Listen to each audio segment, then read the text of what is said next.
So I was studying the account of Moses recently, and I realized that, or basically, I feel that Moses had approval addiction, which probably had its roots in his identity crisis.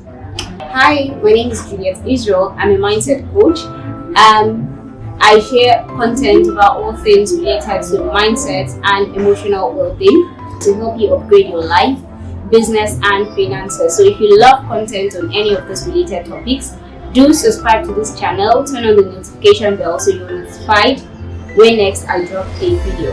In today's video, I'm talking about approval addiction and its roots in identity crisis. So in Exodus chapter 18, when Jethro, that's Moses' father-in-law, came to meet him,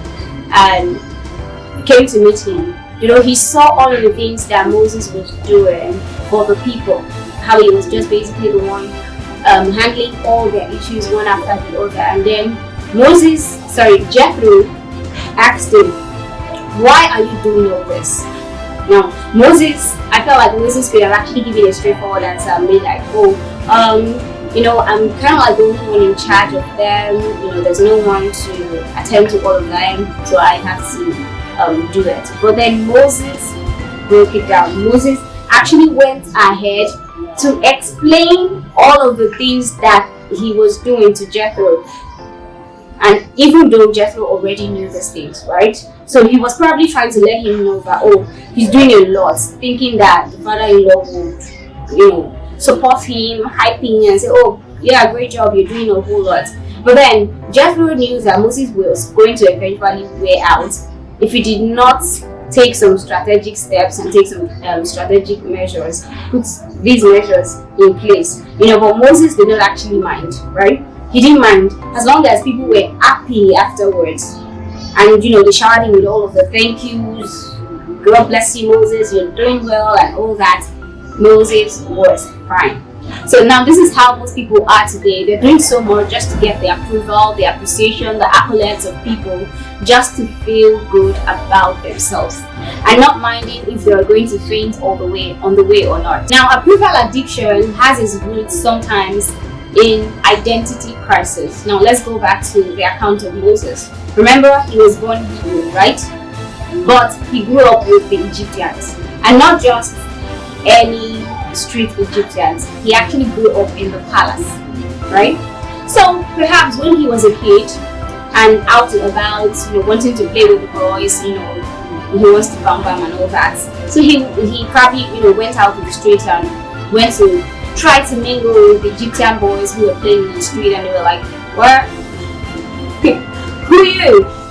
You probably were like, "What? Who are you?" And perhaps the Egyptian boys, they're like kind of like jealous of him because they are not privileged to enjoy all of the things that Moses was privileged to enjoy, even though that Moses was not even from their side.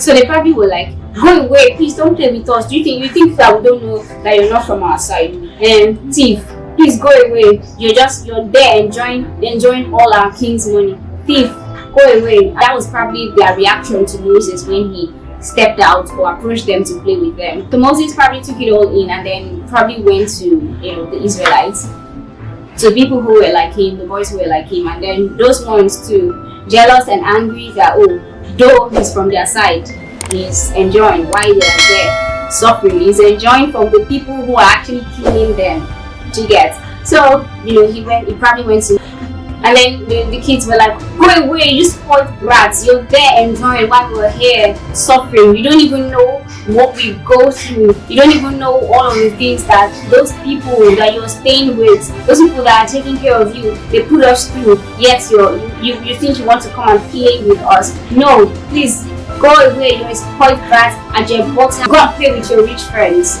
and all that."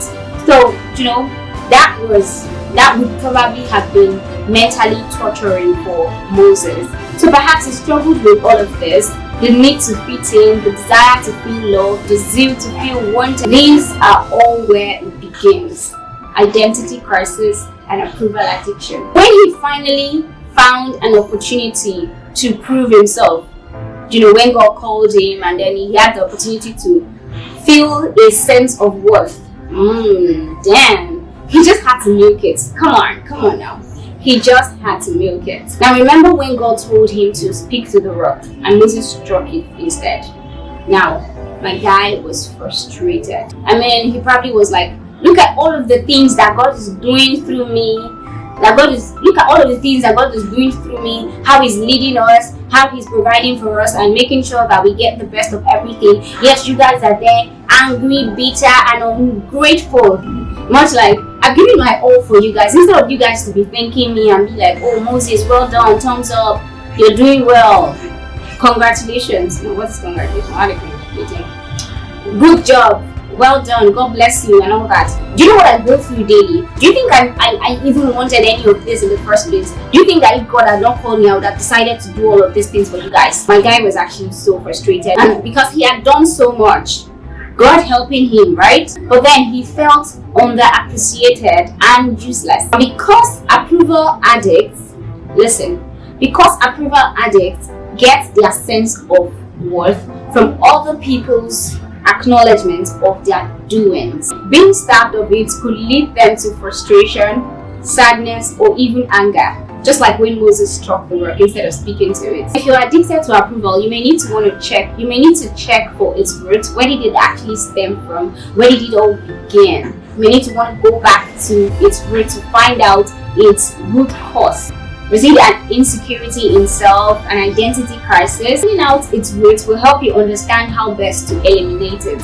Now, it's my prayer and desire for you today that every form of addiction that you may be struggling with or battling with, you get healed of that finally and completely today in the name of Jesus.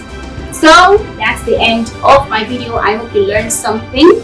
I hope you gained value. If you did, leave a thumbs up and let me know what your thoughts are in the comment section. And do not forget to subscribe to this channel and share this video with your friends and family and loved ones. And turn on the notification bell, very important, so that the next time I drop a video, you get notified of it when I do so. So until I come your